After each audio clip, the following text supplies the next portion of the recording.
श्री रहदास जी अपने गिरधर लाल जी लेकर के मेड़ता पहुंचे। सावधानी से सुनना। मेड़ता, जहां मीराबाई विराजती थी। अपने ठाकुर की सेवा करते थे श्री रहदास जी, और सेवा करने के बाद में फिर प्रवचन करते, समस्त गांव के लोग आकर के श्रवण करते। मीराबाई की माताजी जाती थी कथा सुनने। एक दिन मीराबाई बोली हम भी चलें कथा सुनने। माताजी बोली तू अभी छोरी है, अभी तू नेक्सी सी लाली है, तू कथा कहां समझेगी, तू रहने दे। मीराबाई बोली हमारो घर मन ना लगे, आप हमें संगी ले चलो। तो माताजी मीराबाई को संग लेकर के आ गए। अब मीराबाई प्रवचन सुन रही थी। प्रवचन सुनते ही उनकी दृष्टि पड़ी, पीछे विराज रहे हैं श्री गिरधर लाल, गिरधर गोपाल। मीराबाई ने जैसे ही उनको देखा, देखते ही मन में यह भाव उत्पन्न हुआ कि इनको तो शायद मैं जानती हूं, मेरा इनसे परिचय है। अपनी मां से पूछने लगी, मां ये कौन है, ये जो पीछे बाकी अदा में खड़े हैं, एक भुजा ऊपर करके खड़े हैं, ये कौन है? बोले ये बाबा के अर्चावतार हैं, ये बाबा के सेव्य ठाकुर जी हैं। मीराबाई बोली आप जरा इनको नाम पूछो ना, इनको नाम कहा है? बोले अब कहा करे तू बाबा कर? नहीं मोकू कछु आभास है रहे है, आपने पूछो तो सही। मीराबाई की माताजी ने रहदास जी से पूछा, बाबा हमारी लाली जिज्ञासा कर रही है, आपके ठाकुर जी को नाम क्या है? रहदास जी बोले गिरधर गोपाल। गिरधर गोपाल सुनते ही मीराबाई का हृदय का मयूर नृत्य करने लगा। रहदास जी के चरणों में प्रणाम किया और कहने लगी, आप इनको ये नाम गिरधर गोपाल कैसे पड़ा, मुझे बता सकते हैं?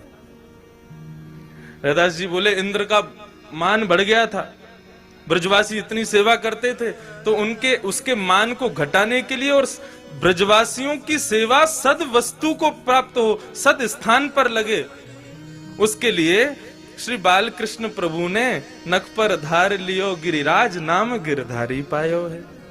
जैसे ही नख पर गोवर्धन पर्वत धारण किए, सो इनको नाम गिरधर गोपाल पड़ गए। मीराबाई के नेत्रों में आंसू आ गए और रहदास जी के चरण पकड़ के मीराबाई कहती हैं, प्रभु ये आपके ठाकुर जी नहीं है, ये मेरे ठाकुर जी हैं, और ये मेरे पास आने के लिए आपका सहारा लेके आए। रहदास जी का ताम्र वर्ण हो गया। बोले कैसी बात कर रही हो, मैं कब से सेवा कर रहा हूं इनकी, और तुम कह रही हो तुम्हारे हैं? तब मीराबाई ने अपने पूर्व जन्म की कथा बताई। कौन है मीराबाई? भगवान के एक मित्र सुबल का ब्याह पूर्व जन्म में मीराबाई से हुआ था। मीराबाई जब अपने पूर्व जन्म में थी, तब उनका ब्याह भगवान के मित्र सुबल के साथ हुआ। तो जैसे ही ब्याह हुआ तो मीराबाई की माताजी क्या बोली, देख तेरो ब्याह सुबल ते हैरो है, और तू पता कहां जाएगी, तेरो ससुराल है ब्रजमंडल, लेकिन याद रखियो तेरे पति को जो मित्र कृष्ण है ना, वाकु भूल के भी अपनो मुख मत दिखा दियो। यदि तेने अपनो चेहरा दिखा दियो तो वाके अंदर वशीकरण शक्ति है, वो तो को अपनो बना लेगा और तेरा पतिव्रत धर्म नष्ट हो जाएगा। मीराबाई बोली, मैया तुमने मुझसे कह दी और मैंने आपकी मान ली, वो कितनों प्रयास कर ले वाकु अपना मुखमंडल नहीं दिखाऊंगी मैं। सुबल मीराबाई से ब्याह करके, जैसे उनको, मीराबाई का नाम कुछ और था, ब्याह करके लौटा तो ठाकुर जी को पता चली हमारो सुबल हमारो मित्र है, भैया ब्याह करके आयो, भाभी लेके आयो। जब पूछ के तो आए सब ठीक ठाक है कि ना, और या बहाने भाभी को चेहरा देखे आमेंगे। अपने बालक और मित्र की बहू सबन ने बढ़िया लगे, हमें अनुभव ना है, आप लोगों ने ज्यादा होगो। अब ठाकुर जी पहुंचे, सावधानी से सुनो, बड़ी बड़ी सुंदर कथा। अरे सुबल, आ गो भैया? बोले हाँ आ गए। कहाँ हो भैया इतने दिन आते? बोले ब्याह है गो है ना, तो अब गृह गृहस्थी बन गई है, वही में व्यस्त हो। अरे भैया ब्याह करे आयो ने, हमें दिखा दे अपनी बहू को मोड़ो। सुबल बोलो तू देवर है, वो तेरी भाभी है, अपने आप देख ले मोते काके। तो पालकी में बैठी थी मीराबाई, और हमारे श्रीनाथ जी बाबा ऐसे पर्दा हटा के जैसे ही भीतर झांकने लगे, मीराबाई को पता चला ये वही बाल कृष्ण, तुरंत अपना मुंह ढक लिया। ठाकुर जी बोले भाभी जी ने एक अपना मुखमंडल दिखाए दो।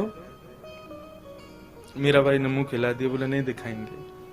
ठाकुर जी ने खूब अब आप सोचो, ठाकुर जी जाको मुख देखना चाहे। मीराबाई ने खूब मना किया, बोले हम अपना मुख नहीं दिखाएंगे। भगवान बोले ठीक है, तू को बहुत गुमान है ना अपने चेहरा पे, तू को श्राप दे रहा हूं मैं। एक दिन तू जिस स्वरूप को तू अपना चेहरा नहीं दिखा रही है ना, यही स्वरूप की प्राप्ति के लिए तड़पेगी तू, और मेरा दर्शन नहीं आ पाएगा तू को। और ऐसा कह के ठाकुर जी वहां से चले गए। और जब वो समय आया, जब इंद्र का मान भंग करने के लिए श्री बाल कृष्ण प्रभु ने अपनी इकन्नी उंगली पर जैसे ही गिरिराज पर्वत धारण किए, समस्त ब्रज के ब्रजवासी वहां पर खड़े थे। जैसे ही मीराबाई वहां पहुंची और भूल से ठाकुर जी को अपने नेत्रों से देख लिया, देख करके आज मीराबाई के नेत्र सजल हो गए। और सजल होते ही मीराबाई आज अपनी मां को कोसती है, बोले मैया तेने कैसी सीख दी मुख को, इनसे मुख छुपावे को आज्ञा करी तेने। ठाकुर जी को बार बार देखना चाहे, लेकिन श्राप के कारण बार बार ठाकुर जी दिखते ही धुंधले है जाए। मीराबाई ने दोनों हाथ जोड़े और बार बार प्रणाम करे, बोले प्रभु मुझको क्षमा कर दो, अपना स्वरूप दिखाओ। ठाकुर जी के हृदय में भाव प्रकट भयो, तो मीराबाई को आज्ञा करी तू चिंता मत कर, अब या जन्म में तो तू को मेरो दर्शन होगा ही ना, लेकिन हाँ अगले जन्म में तू मीरा बन के आवेगी, तब एक संत के यहाँ गिरधर गोपाल रूप धारण करके मैं तेरे पास आऊंगा, तब तो को मेरा स्वरूप दिखेगा। आज मीराबाई ने ये कथा सुनाई, लेकिन रैदास जी ने मानी नहीं। बोले वर्षों से सेवा कर रहा हूं मैं, कैसे दे दूं तुमको। मीराबाई गिरधर गोपाल की ओर देखती है और कहती है आपके संत निष्ठुर नहीं है, आप निष्ठुर हो। आप ही नहीं चाहते मेरे पास आना। ठीक है प्रभु मैं जा रही हूं आज तो, लेकिन 3 दिन का समय दे रही हूं, यदि आप मेरे पास नहीं आए तो छुरी से अपना गला छेद दूंगी।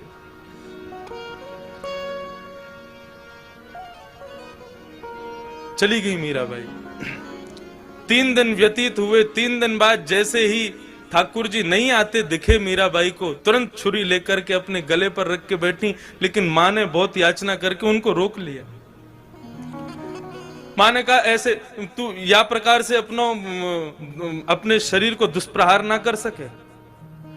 मीराबाई बोली यदि आप ऐसे मुझे बचा लोगी तो मैं दूसरे कारण है मेरे पास, मैं जल छोड़ दूंगी, अन्न त्याग दूंगी यदि गिरधर गोपाल नहीं आए तो। शुष्क हो गया पूरा शरीर। ठाकुर जी से भी ये विरह देखा नहीं गया। और एक दिन श्री रैदास जी के स्वप्न में श्री गिरधरनाथ जी प्रकट हो गए और प्रकट होकर के उनसे कहा बाबा मुझको क्षमा करो, मैं भले ही आप मेरी सेवा करते हैं और आपकी सेवा से मैं बहुत प्रसन्न भी हूं, लेकिन अब मैं आपके पास नहीं रह सकता। मैंने ये रूप मीराबाई के लिए धारण किया है और मैंने ही कहा था कि मैं संत के माध्यम से मिलूंगा। एक संत मुझे अर्चना करके, मेरे विग्रह की सुंदर पूजा अर्चना करके पूर्ण रूपेण मुझे पर ब्रह्म के रूप में निर्मित कर देगा, तब मैं मीराबाई के पास जाऊंगा। अब आप मुझे उसी को दिया। अब जब स्वयं ठाकुर जी की आज्ञा हो गई, फिर रैदास जी कैसे रुकते। रैदास जी विचरते विचरते, अब रैदास जी के हृदय की भावना तो जो अपने सेव्य ठाकुर की सेवा करते होंगे वे जानते होंगे कि अपने सेव्य को अपने से दूर करना कितना कष्टदायी होता है। श्री रैदास जी विचरण करते करते मीराबाई के यहां पहुंचे और मीराबाई बिल्कुल अचेत मरणासन अवस्था में है। तब श्री रैदास जी ने अपने हृदय के ठाकुर जी को उनके सामने पधराया और तब ये पद गाया। मुझे 2 ही पंक्ति याद हैं, मैं बस ऐसे ही गा के सुनाऊं, सावधानी से सुनना। ले मीरा ले गिरधर तेरा, ले मीरा ले गिरधर तेरा, ले मीरा ले गिरधर तेरा, ले मीरा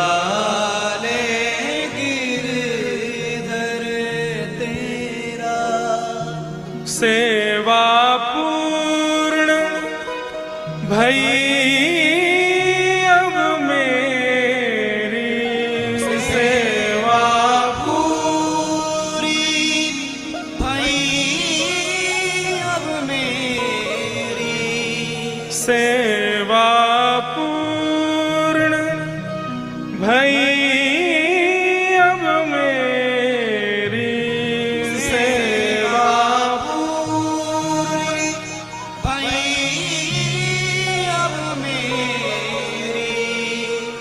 जागा भाग है तेरा बेटी, ले मीरा ले गिरधर तेरा, ले मीरा ले गिरधर तेरा। और श्री रैदास जी महाराज अपने सेव्य, अपने निज ठाकुर जी को मीराबाई को दे आए और उसी दिन इसी राजस्थान की भूमि पर भक्त मीरा का द्वितीय जन्म हुआ। ऐसी भक्ति के अलख जगाई। आज भले ही अपने देह से ना हो, लेकिन अपनी वाणी से, अपने कृत्यों से आज भी मानो ऐसा लगता है कि मीराबाई रात्रि में सब सो जाते हैं, ठाकुर जी भी शयन करते हैं हम लोगों के लिए, लेकिन कपाट बंद होते ही मानो मीराबाई जैसे भक्तों के साथ में ही लीला करते हैं। ये भक्ति की वो परिणति है जहां तक हर वैष्णव पहुंचना चाहता है, लेकिन संसार के माया के कारण नहीं पहुंच पाता। तो वही भाव, ये कथा क्यों कह रहा हूं मैं? अर्चावतार का ये स्वरूप है कि वो एक को संयोग देता है तो किसी को वियोग दे के आया है, और आपको संयोग दिया है तो एक दिन आपको भी वियोग देगा। आज नहीं तो कल भले ही मेरे वंश में आगे के लोग गिरधर लाल की सेवा करें, लेकिन मुझसे तो सेवा जाएगी ही ना। इसलिए अपने अर्चावतार को जितना हो सके, अपने नन्हे से गोपाल जी या जो भी आपके घर में अर्चावतार के रूप में विराज रहे हैं, उनकी खूब सेवा करो। वे आपकी सेवा से निरंतर प्रसन्न रहें, ये भाव रखो। वे सत्य स्वरूप हैं, उनका अर्चक बदल सकता है लेकिन वे कभी नहीं बदलेंगे, वे निरंतर सत्य रहेंगे। दूसरी बात, चैतन्य हैं वे। हमारे शास्त्रों में वैष्णवों के लिए 2 अपराध बताए गए, भगवान से विमुख होने के 2 अपराध। और वो 2 अपराध कौन से हैं? पहला अपराध तो यह है कि अपने घर में विराज रहे ठाकुर जी में, अर्चावतार में मूर्ति भाव रखना, ये सबसे पहला अपराध है। वे चैतन्य हैं।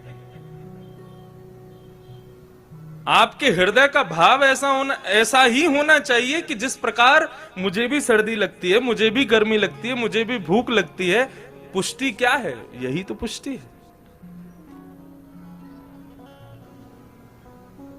वे ठाकुर साक्षात लाडले लाल के रूप में ही विराज रहे हैं। श्रीनाथ जी महाराज जिस सेज पर विराजते हैं, उस सेज को सेज नहीं माना जाता। वो सेज क्या है? जिस स्थान पर श्रीनाथ जी विराजन उस स्थान को माना जाता है कि ये श्री यशोदा जी की गोदी है और गोदी में लाला बैठे हैं। पिछवाई जो है वो किसका भाव है? जो पीछे हम मसनद लगाते हैं, ऐसे श्रीनाथ जी की भी मसनद लगती है। ठाकुर जी भी पीछे अपने पिछवाई तो रखते हैं सहारे के लिए, तो उसको हमारी दृष्टि में तो वो दिखेगा कि ठाकुर जी सहारा ले रहे हैं, लेकिन वो भाव क्या है? बोले ये यशोदा जी का पेट है। जैसे बालक गोद में बैठता है ना, पीछे कमर लगा के मैया के, ऐसे ठाकुर जी बैठे हैं। ये सब भाव ही तो हैं। और भाव ये स्थित हो जाए तो वहां वास्तव में ऐसा ही लगेगा कि यशोदा जी बैठी और यशोदा की गोद में लाला बैठे। लेकिन भाव नहीं हो तो बस ये लगेगा कि अब ऊपर भुजा करके और ठाकुर जी ऐसे बस श्रीनाथ जी के रूप में बैठे हैं। वे चैतन्य हैं, उनमें मूर्ति का भाव तो उत्पन्न। श्रीमद् भागवत में तो ऐसा लिखा है, ठाकुर जी को मूर्ति समझने वाले के दर्शन करके हम तो अपवित्र हुए, हमारे वस्त्र भी अपवित्र हो गए। वे साक्षात लाला हैं, साक्षात गोपाल जी, वे चैतन्य हैं। अपने घर के ठाकुर की भी आप सेवा करें तो यही भाव रखें कि वे चैतन्य हैं। उनको भी सर्दी लगती है, उनको भी गर्मी लगती है। अब ऐसी सर्दी में दिल्ली में वृंदावन में लोग सेवा तो करते हैं, ठाकुर जी को जड़ेदार कपड़े पहनाते हैं, उनको भी तो चुभता होगा। आपका भाव नहीं है इसलिए आपने कुछ भी पहना दिया है। यदि भाव होगा तो आप पहले से विचार करोगे, नहीं ठाकुर जी को ये नहीं पहनाना, ठाकुर जी को ऐसे नहीं पहनाना। चैतन्य, वे चैतन्य है, उन्हें भी अनुभव होता है। बड़ी प्रसिद्ध कथा, एक व्यास जी कथा कर रहे थे और करते करते बोले कि मैया ने ठाकुर जी को उखल से बांध दिया, भैया अब समय पूरा हो गया, कथा कल से कहेंगे। रात में व्यास जी अपने भोजन प्रसाद करके जैसे सोए, चोर पूरा घर चोरी करके ले गए। व्यास जी को छोड़ गए और व्यास जी के छोटे से गोपाल जी को छोड़ गए। सुबह सुबह व्यास जी उठे, उठ करके जैसे ही देखा तो पूरे घर में कुछ बचा ही नहीं, बर्तन भी ले गए चोर। सब जगह घूम घाम करके अपने गोपाल जी को देखा तो गोपाल जी बैठे बेचारे, उनका सिंहासन भी ले गए।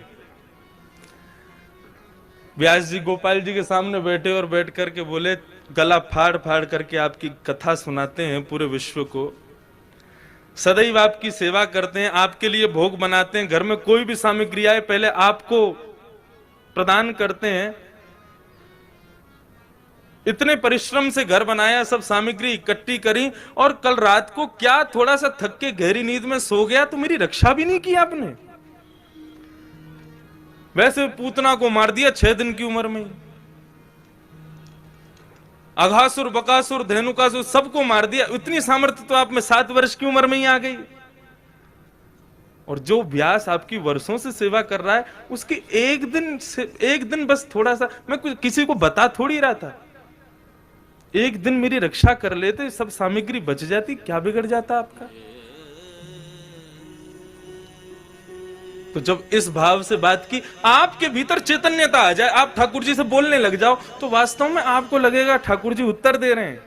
जब वो व्यास जी ऐसे बात करने लगे तो लड्डू गोपाल बोल पड़े, हमें काय को डांट रहे हो, हमारी गलती थोड़ी है। व्यास जी बोले, आपकी गलती नहीं है तो नहीं, गलती तो हमारी है जो हम आपकी सेवा करते हैं। ठाकुर जी बोले, देखो हम पे गुस्सा मत करो, हमारी गलती नहीं है, गलती जिसकी हो उसको डांटना चाहिए, बिना अपराध के किसी को दंड नहीं देना चाहिए। व्यास जी बोले, क्यों नहीं है आपकी गलती, क्यों नहीं बचाया आपने, आप तो कर सकते थे ना, आप तो सर्व सामर्थ्यवान हैं।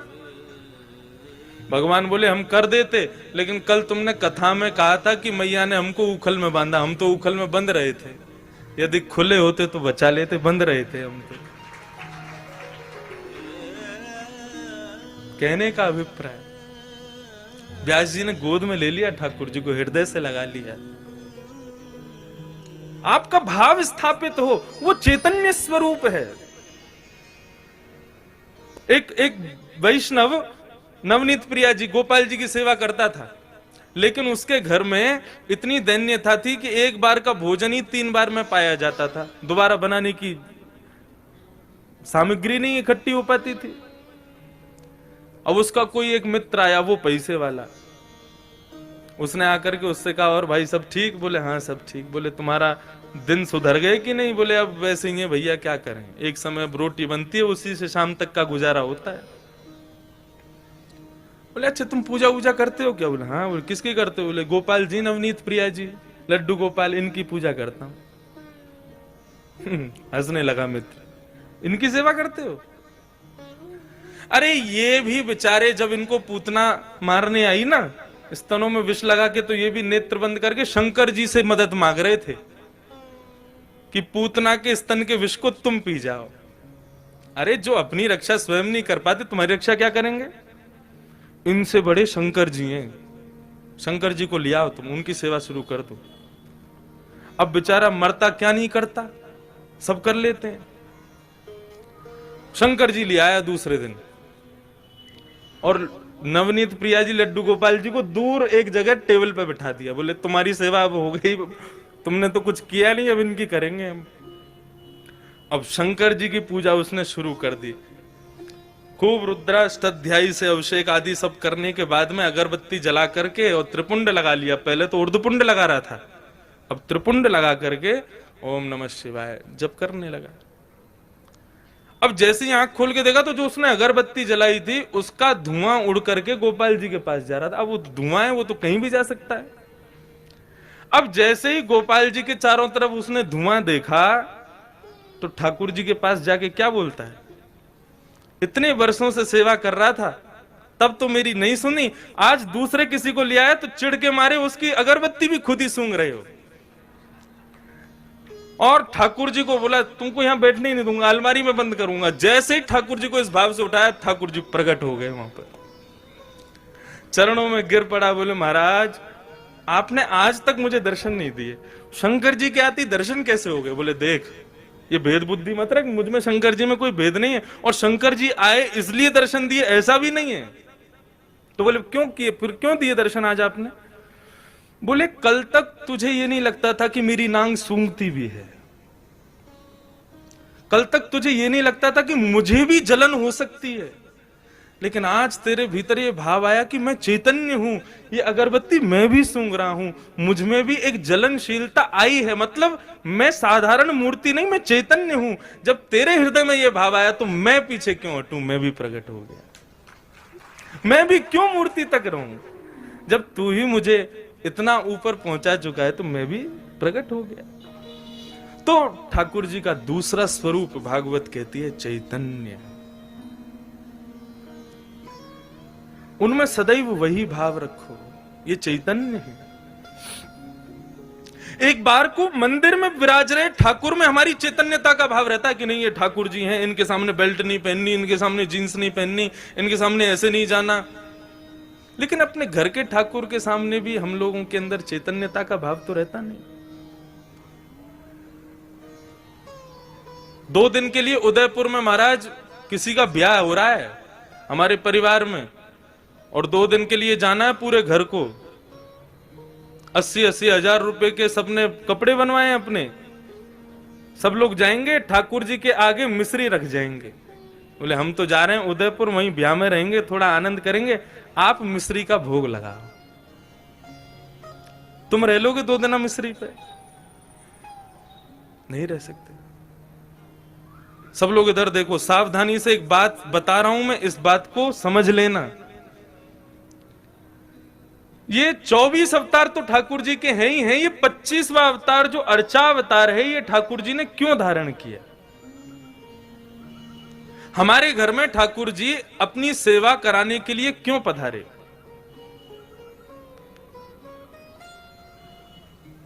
इसके पीछे एक बहुत सुंदर भाव है, सावधानी से सुनिए।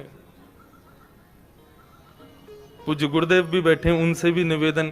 दास के मन में ठाकुर जी की सेवा करते हुए एक भाव आया, तो मेरी इच्छा हुई कि मैं उस भाव को कहूं कि ठाकुर जी सबके यहां सेवा कराने के लिए हर घर में क्यों विराज रहे हैं। आप पूरे नाथद्वारा को देख लो, हर घर में ठाकुर जी का चित्रपट ही सही विराज रहा होगा।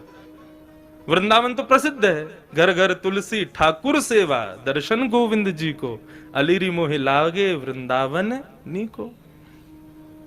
क्यों विराज रहे हैं ठाकुर जी हम सबके घर में? देखो, हम लोग जब वैकुंठ जाएंगे तो हैं ही, कोई रोक तो रहा नहीं हमको। एक ना एक दिन सबको जाना है वहां पर। तो यदा कदा हमारे द्वारा किए गए कृत्य के कारण यदि हमें कभी वैकुंठ के अलावा भी लोगों का दर्शन करना पड़ गया, मानो जैसे नरक का दर्शन हो गया या स्वर्ग का दर्शन करना पड़ गया, और उस पश्चात वहां पर बताया गया तुमने ये अपराध किया था इसलिए तुमको ये करना पड़ा, तो हम ठाकुर जी से शिकायत करने लग जाएंगे, प्रभु आपकी इतनी अर्चना करते हैं, इतनी सेवा करते हैं, इतनी पूजा करते हैं, इतना आपका नाम गुणगान करते हैं, उसके बाद भी हमारे जीवन में दुख, उसके बाद भी हमारे जीवन में कष्ट, उसके बाद भी हमारे जीवन में कभी सुख की अनुभूति नहीं, और उसके बाद भी जब हम संसार छोड़ के आए तो नरक का दर्शन। शिकायतें दुनिया भर की हम ठाकुर जी से करने लग जाएंगे, आपने ये नहीं किया, ये नहीं किया, ये नहीं किया, हम ठाकुर जी से शिकायतें करेंगे। भगवान बोले ये मुझसे शिकायत करे उससे पहले इसके यहां अर्चावतार रूप धारण करके बैठ जाओ इसके घर में। क्यों? बोले कभी ना कभी ये भी तो अपराध करेगा, सर्दी में कभी मुझे ठंडे जल से नहला देगा, भयंकर सर्दी में कभी मुझे हो सकता है पतला वस्त्र पहना दे, मुझे ठंडी लगे उससे, भयंकर गर्मी में खुद तो एसी में बैठेगा, मुझको पंखा भी नहीं चलाएगा, बिजली का बिल बढ़ जाएगा, मंदिर का पंखा बंद ही रहने दो। ये सारे अपराध ये करेगा मेरे साथ में, लेकिन मैं कभी शिकायत नहीं करूंगा। क्यों? हिसाब बराबर करने के लिए आया हूं, तुझे शिकायत करने योग्य छोड़ूंगा नहीं मैं। तुम भगवान से कुछ कह नहीं सकते कि भाई आपने ऐसा क्यों नहीं किया, आपने ये दुख क्यों किया। भगवान बोले तेरी शिकायत पूरी हो गई, अब मैं करूं शिकायत। भोग बनाते समय सब्जी देख करके भोग लगने से पहले ही तेरा मन ललचा गया था। एक बार भयंकर सर्दी में एक बार मुझे कहीं लेके जा रहे थे, बद्रीनाथ गए थे, मुझे इतना पतला वस्त्र पहनाया, मुझे सर्दी लगी, मैंने कभी शिकायत की तुमसे? तो मनुष्य की जितनी भी शिकायतें हैं उनका हिसाब बराबर हो जाए, उसके लिए ठाकुर जी अर्चावतार लेके आए कि आप ठाकुर जी से कुछ कह ना सको। यदि आपने कहा तो फिर ठाकुर जी कहेंगे। कितना भी प्रयास कर लेना, कितनी भी कोशिश कर लेना, अर्चावतार में एक ना एक अपराध तो हम करते ही हैं, लेकिन ठाकुर जी कभी कुछ नहीं कहते। तो वही चैतन्य है। और ठाकुर जी का तीसरा स्वरूप है आनंदम परमानंदम। ठाकुर जी आनंद स्वरूप है। श्रीनाथ जी का स्वरूप परमानंद प्रदान करता है।